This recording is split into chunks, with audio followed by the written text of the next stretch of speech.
Chez Les Carreaux de Jean, le carrelage, c'est une vraie passion. Des éliges au grand format, du terrazzo à la pierre naturelle, chaque référence est soigneusement sélectionnée pour sa qualité, sa durabilité et son style intemporel. Et bonne nouvelle, à l'occasion du Black Friday, du 14 au 30 novembre, tu peux profiter de moins 15% sur tout le site. C'est la plus grosse promotion de l'année. Alors si tu as un projet de rénovation, c'est le moment de te lancer. Rendez-vous sur lescarreaudejean.fr et utilise le code BF15 au moment de ta commande. Les Carreaux de Jean, le savoir-faire d'un carreleur à portée de clic.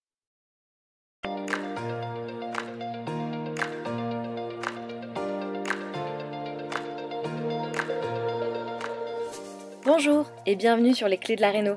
Vous vous lancez dans la rénovation ? Alors vous êtes au bon endroit. Les clés de la réno, c'est le podcast qui vous accompagne tout au long de votre projet pour aménager et décorer la maison ou l'appartement qui vous correspond. Je suis Alison, aujourd'hui architecte d'intérieur et décoratrice. Je vous propose ici mes conseils et mes astuces pour transformer votre projet en un intérieur beau, chaleureux et fonctionnel dont vous serez fiers. Je suis passée par là. Je sais ce que c'est que de devoir gérer une rénovation en plus de son quotidien. C'est pas toujours une partie de plaisir, mais ça en vaut tellement la peine au bout du compte. Seul ou avec un invité, laissez-moi vous aider à simplifier les étapes, vous apporter les clés dont vous avez besoin pour que votre projet se passe au mieux. Imaginez, vous saurez enfin par où commencer et comment faire les bons choix.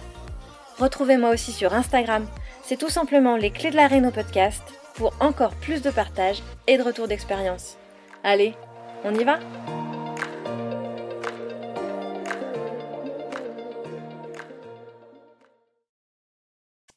Hello les rénovatrices et les rénovateurs et bienvenue dans ce nouvel épisode des clés de la réno, le podcast. Bon, alors aujourd'hui, on parle d'un sujet qui fait parler de lui, très tendance, et pour lequel on entend tout un tas de choses. On va parler de rénovation énergétique, sujet donc extrêmement important quand on rénove, et je vais te révéler pourquoi la plupart des gens font complètement fausse route avec leur rénovation énergétique. Et surtout, pourquoi en fait ils finissent par dépenser des milliers d'euros pour des économies ridicules. Tu sais, ce sentiment quand tu changes ta chaudière pour installer une pompe à chaleur dernier cri qui te coûte entre 12 et 15 000 euros, allez, et qu'au final, ta facture de chauffage, elle ne baisse que de 30 euros par mois. Ou quand tu fais isoler tes combles pour 3 000 euros et que tu continues à avoir froid en hiver. Bon, alors l'idée aujourd'hui, c'est vraiment de te donner l'ordre dans lequel faire une rénovation énergétique pour qu'elle soit la plus efficace possible. C'est la hiérarchie des priorités telle qu'elle impacte réellement ton confort. Parce qu'effectivement, rénover pour obtenir une efficacité énergétique, ça ne s'improvise pas et il y a des travaux, des leviers à réaliser, mais des travaux à faire en priorité. Est-ce que tu savais qu'en France, on estime à 17 millions le nombre de logements qui sont des passoires énergétiques? C'est quand même fou, d'où effectivement les politiques d'accompagnement qui sont mises en place par les gouvernements successifs, plus ou moins efficaces, d'autant plus en ce moment avec les rebondissements qu'on peut connaître sur la prime rénov, qui serait effectivement de moins en moins accessible à tous. Enfin voilà, ils sont effectivement en train de revoir les règles. On ne sait pas très bien sur quel pied danser et comment être accompagné au mieux. Mais si on en revient aux travaux en eux-mêmes et à comment faire pour obtenir un logement qui ne soit pas trop énergivore, voici effectivement le problème. Quand on n'est pas accompagné en tant que rénovateur novice, qui ne connaît pas, qui maîtrise pas l'entièreté effectivement des éléments d'une rénovation énergétique, on se précipite sur ce qui paraît le plus évident. Et c'est quoi le plus évident ? Le chauffage. Tu sais, quand mes clients, tu sais pas parce que c'est moi qui les entends, mes clients, mais ça m'arrive qu'on me dise la chaudière est vieille, c'est une chaudière au gaz, il paraît que c'est pas terrible, je vais la changer pour une pompe à chaleur. Ou alors, mes radiateurs électriques, ils consomment trop, je dois absolument les changer. Effectivement, en soi, c'est pas des mauvaises idées, mais est-ce les meilleurs à mettre en œuvre en priorité ? Parce que faire ces dépenses, c'est effectivement aller sur 10, 15, 20 000 euros de travaux pour un système de chauffage. Et résultat, cette nouvelle installation, elle peut être ultra performante, elle va chauffer vraiment fort, mais toujours une maison aussi mal isolée. Parce que si tu te dis « je veux changer ma chaudière pour économiser », en fait, laisse-moi t'expliquer que tu fais fausse route si ta maison n'est pas correctement isolée. Parce que 99% du temps, c'est ça le vrai problème, c'est pas la chaudière. C'est que ta maison, c'est une passoire thermique et en fait, avec ton chauffage plus ou moins performant, qu'il soit dernier cri ou qu'il soit ancien, à partir du moment où il fonctionne, il va chauffer l'extérieur au lieu de chauffer l'intérieur. Donc effectivement, ça c'est l'erreur numéro 1, l'erreur fatale à éviter qui ruine l'efficacité d'une bonne rénovation. Une bonne rénovation tout court, même pas énergétique, j'ai envie de te dire. C'est de penser que changer le système de chauffage, c'est la priorité. Alors que à partir du moment où ton système de chauffage fonctionne, est-ce réellement une priorité pour réaliser une bonne rénovation énergétique? Parce que pompe à chaleur, chaudière à condensation, poêle à granulés, c'est sûr qu'on en entend beaucoup parler et qu'on nous dit qu'en posant le dernier cri, ça va forcément consommer moins. Mais en réalité, est-ce que ce serait pas juste mettre un pansement sur une jambe de bois? Si ton système de chauffage, c'est le plus performant du monde, mais que tu dois qu'il doit surtout compenser sans cesse les défauts de ton enveloppe thermique, forcément, c'est compliqué. Et malgré tout ça, ce n'est pas la seule erreur, parce que la pire, finalement, serait aussi de croire qu'isolation rime automatiquement avec économie. Parce qu'il est possible de mal isoler. En effet, si tu isoles, mais que tu ne traites pas les ponts thermiques, si tu négliges les fuites d'air, la ventilation, tu vas probablement créer des problèmes d'humidité. Donc le gros piège, c'est de regarder finalement les aides financières avant de réfléchir à la pertinence et à la cohérence technique de tes besoins en travaux et des besoins de ton bâti en fonction de ces matériaux de construction, parce qu'on n'isole pas une maison en pierre comme on isole une maison en parpaing. C'est aussi en lien avec son orientation, mais aussi de sa zone géographique et donc la région dans laquelle tu habites. Parce qu'effectivement, on est en France on a des climats qui sont quand même très divers en fonction de la zone géographique dans laquelle tu habites, et on ne devrait pas envisager une rénovation énergétique en Alsace comme on l'envisage dans le Pays Basque, clairement. Donc, si on parle hiérarchie des travaux pour une rénovation énergétique efficace, parce que probablement aussi que ton budget, il n'est pas extensible. Et ça peut t'intéresser donc de savoir quels sont les travaux à réaliser en priorité pour avoir les meilleurs effets, les meilleurs résultats. Est-ce que tu dois réaliser tous les travaux énergétiques qui sont indiqués dans ton audit énergétique ou dans ton DPE, ou est-ce que tu peux te limiter aux quelques premières phases pour avoir déjà des résultats significatifs? Bref, l'idée ici, c'est vraiment de te transmettre les priorités, les travaux qui auront le plus d'impact. Donc, effectivement, la priorité absolue numéro 1, et on n'en entend jamais parler quasiment, c'est l'étanchéité à l'air. La première chose à faire, en fait, ce n'est pas l'isolation, c'est vraiment l'étanchéité à l'air. Parce que si ton logement, il n'est pas étanche, tu as des fuites, des courants d'air, les courants d'air, on les sent, mais parfois, tu peux même avoir des fuites sans rien sentir. Si ton logement, effectivement, il y a des courants air froid, air chaud entre l'intérieur et l'extérieur, tu auras beau mettre 30 cm d'isolant partout, ça ne servira à rien. L'air chaud, il s'échappera toujours par les petits trous. Donc, concrètement, ça veut dire quoi? Il faut vraiment traquer les fuites d'air. C'est la première chose à faire. Et les fuites d'air, elles sont où en règle générale? Elles peuvent être autour des fenêtres, autour des prises électriques. Le nombre de fois où, quand on enlève le cache, on se rend compte qu'il y a un courant d'air, en fait, juste derrière la prise électrique. C'est au niveau des passages de canalisation, des trappes d'accès, ou les anciennes aérations aussi. C'était courant d'avoir des trous dans les murs, dans les salles de bain, proche des douches ou dans une buanderie.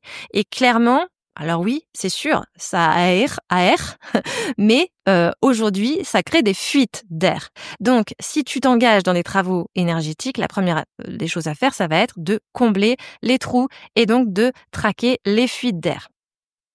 Si tu veux savoir un peu où elles se situent, parce qu'effectivement, il y en a quand même beaucoup qui ne sont pas visibles à l'œil nu, tu peux aller les rechercher éventuellement avec un détecteur thermique qui va te montrer où sont les choses à faire. Et parfois, c'est pas grand-chose, hein, tu peux t'en occuper toute seule. Tout seul, tout seul.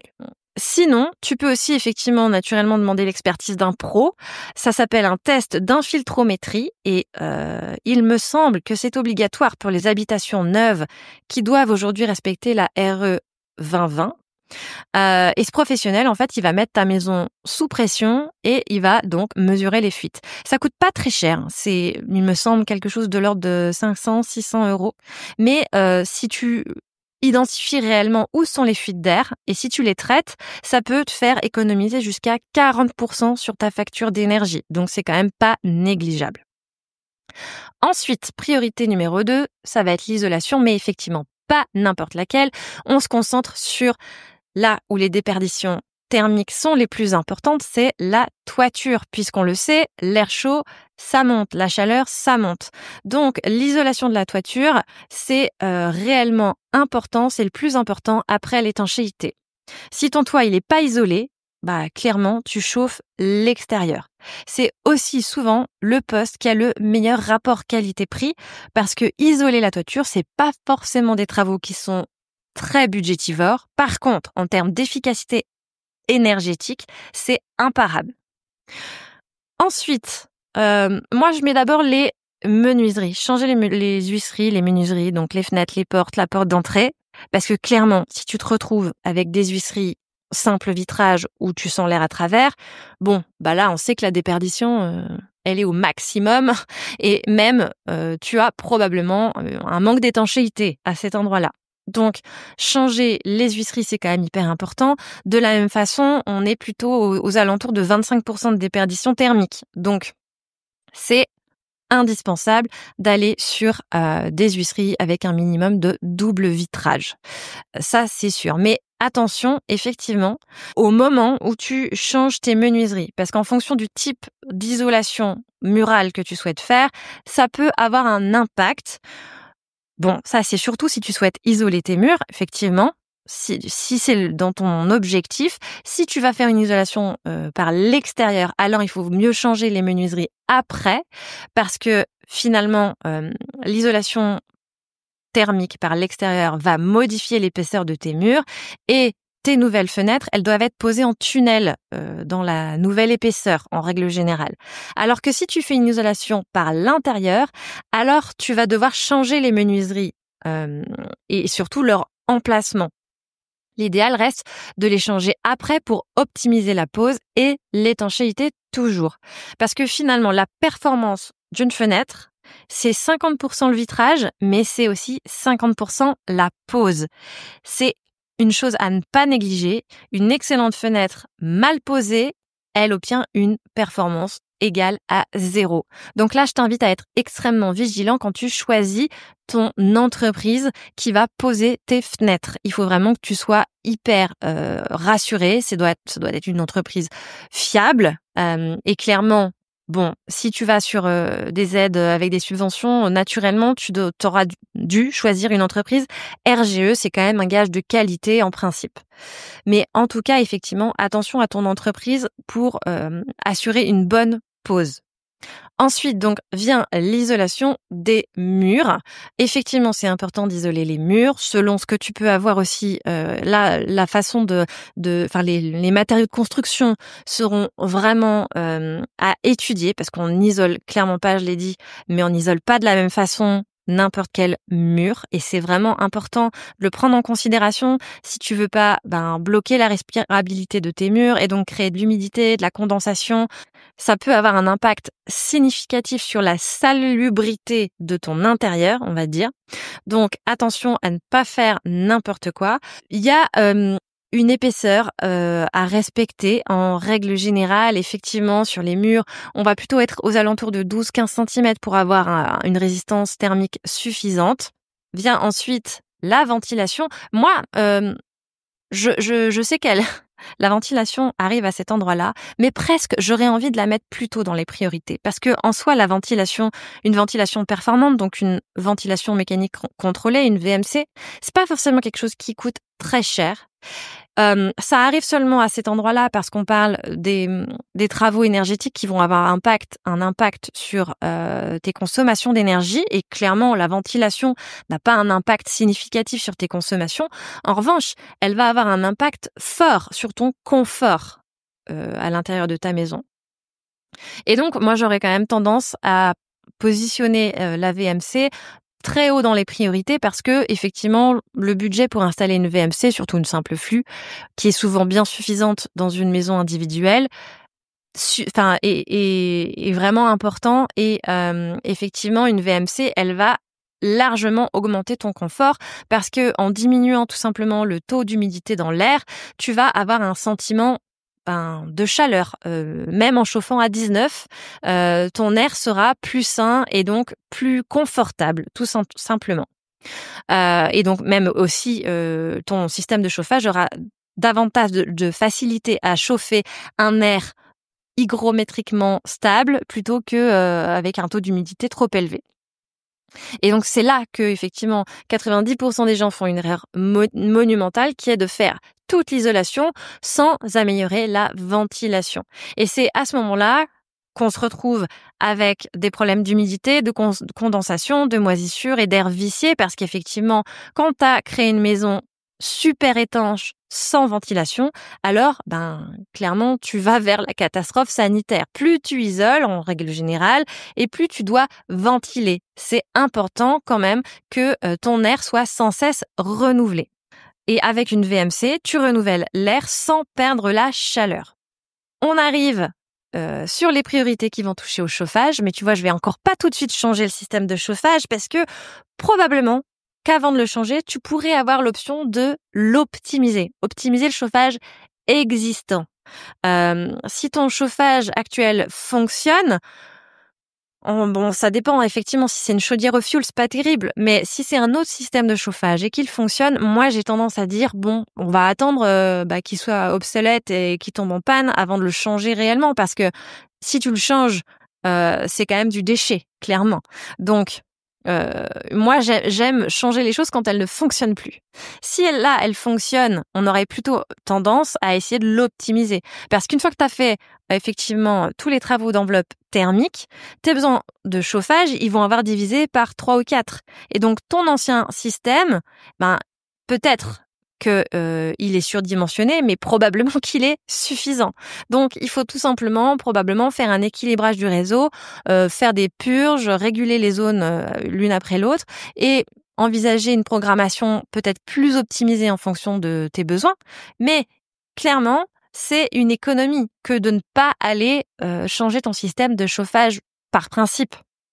Parce qu'avec une maison bien isolée, déjà, tu vas pouvoir garder ton système existant et aller réaliser un nombre d'économies en termes de consommation énergétique considérable. Et donc, si vraiment tu dois changer ton système de chauffage, ce serait ma dernière priorité. Tu vois, c'est la chose que j'envisage en dernier. Tu le fais donc en connaissance de cause maintenant, parce que tu connais tes vrais besoins et pourquoi tu dois le changer. Tu peux dimensionner donc correctement ton nouveau système en fonction des travaux que tu as fait, parce qu'effectivement, si tu fais les choses dans le mauvais ordre, tu risques d'avoir un système de chauffage qui n'est pas dimensionné à l'enveloppe que tu auras créée plus tard. Et en choisissant donc ton système de chauffage en dernier, tu vas choisir la technologie la plus adaptée à ce que tu auras créé et à ton bâti. Tu pourras donc effectivement comparer objectivement les différents systèmes selon tes contraintes et tes besoins réels. Donc maintenant, tu te demandes peut-être pourquoi cet ordre il est si important. En fait, c'est juste une question de physique. La géothermie, c'est de la science. C'est un principe de système global. Ton logement, c'est un système global. L'isolation, l'étanchéité, la ventilation, le chauffage, tout interagit en réalité. Et si tu changes un élément sans tenir compte des autres, tu vas tout déséquilibrer. Donc, par exemple, si tu mets une VMC surpuissante dans une maison qui est pas étanche, Au résultat, la VMC, elle va aspirer l'air froid extérieur par toutes les fuites. Et là, dans ce cas, tu auras un vrai sentiment de courant d'air perpétuel. Et en plus, ta consommation de chauffage va exploser parce qu'il faudra sans cesse aller chauffer l'air froid qui rentre. En fait, le principe de la rénovation énergétique et selon moi, c'est la loi de Pareto appliquée à l'énergie. 80% de tes économies, elles viennent de 20% de tes actions de travaux. Et ces 20%, c'est d'abord l'enveloppe thermique. Donc effectivement, d'abord, régler ces problèmes d'étanchéité, ensuite changer les menuiseries et enfin l'isolation, principalement l'isolation de la toiture parce que c'est là où il y a le plus gros nombre de déperditions. Donc tout ça pour conclure, tu l'auras compris, le chauffage, même le plus performant du monde, il pourra pas compenser une enveloppe défaillante, c'est physiquement impossible. Voilà, maintenant que tu connais la hiérarchie complète pour une rénovation énergétique efficace, j'espère que ça va pouvoir te permettre de faire le tri dans tes travaux prioritaires, peut-être pour effectivement solutionner des problématiques de budget ou de temporalité. Si tu respectes cet ordre, tu vas diviser tes consommations par 3 ou par 4, tu vas améliorer ton confort, tu vas valoriser effectivement ton patrimoine et tu vas pas forcément commencer par ce qui coûte le plus cher, c'est-à-dire changer ton système de chauffage, ce qui serait vraiment gaspiller de l'argent. Donc on arrive à la fin de cet épisode, j'espère qu'il t'a vraiment plu, que ça t'a apporté des clés pertinentes dans ton projet. N'hésite pas à me dire si ça a pu t'aider, si ça a pu être utile. N'hésite pas à mettre 5 étoiles sur ta plateforme d'écoute. Je te remercie, évidemment, d'être toujours là, d'être fidèle au rendez-vous et je te dis à très bientôt. Si vous avez écouté jusqu'ici, c'est probablement que l'épisode vous a plu. Alors n'hésitez pas à en parler autour de vous, amis, famille, tous ceux qui rénovent sont les bienvenus. Vous pouvez aussi évidemment laisser un commentaire sur Apple Podcast ou une note 5 étoiles sur Spotify.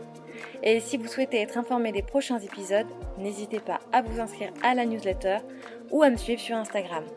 Le podcast, c'est fini pour aujourd'hui, mais je vous dis à très vite pour un nouvel épisode.